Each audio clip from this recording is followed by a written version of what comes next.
The village of Hollow Creek was old, older than time, some said. It huddled at the edge of the Whispering Pines, a forest with a dark reputation. Legends whispered of lost souls, ancient spirits and things that went bump in the night. Villagers spoke of the forest with fear in their eyes. They told tales of travelers lured into the woods, never to be seen again. Their warnings echoed through generations, keeping most people far, far away. But not everyone believed the stories. Some dismissed them as mere folklore, the ramblings of superstitious minds.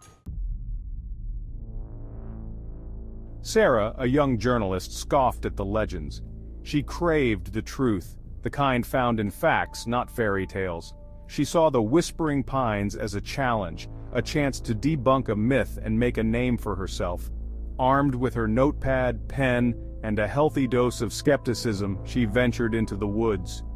The air grew cold as she crossed the threshold, a noticeable drop in temperature that sent a shiver down her spine. The sunlight, dappled and weak, struggled to penetrate the thick canopy above. She pressed on, her boots crunching on fallen leaves, the only sound besides the distant caw of a crow. Deeper and deeper she went, the village fading into a distant memory.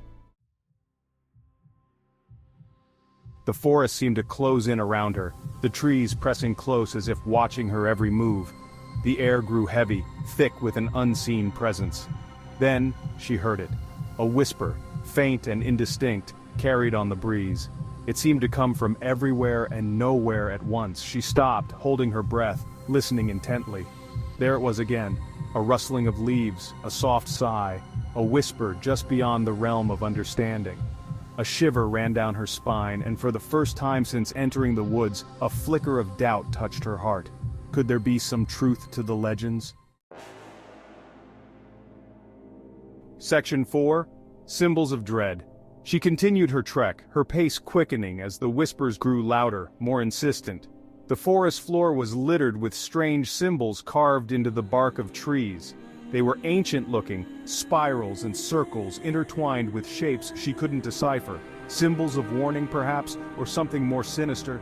The sunlight, already weak, faded further as the day wore on. The shadows grew longer, stretching out like grasping claws from the base of the trees. She had to get out of there.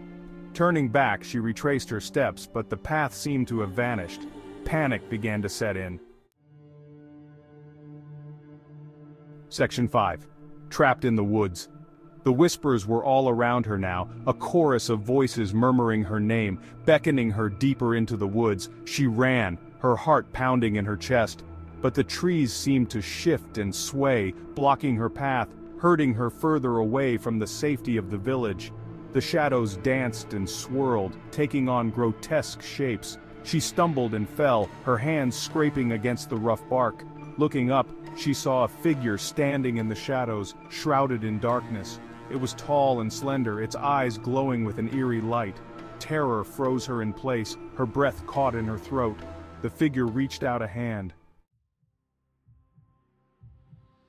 Section 6. The Vanishing. Sarah screamed, scrambling backward, her voice swallowed by the dense woods. She scrambled to her feet and ran blindly, desperate to escape the nightmare.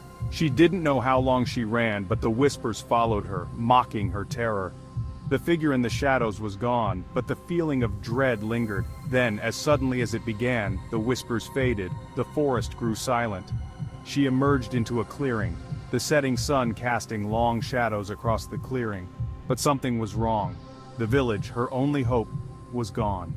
She was alone, lost in the heart of the Whispering Pines, her skepticism shattered. And the whispers, though faint, seemed to be getting closer.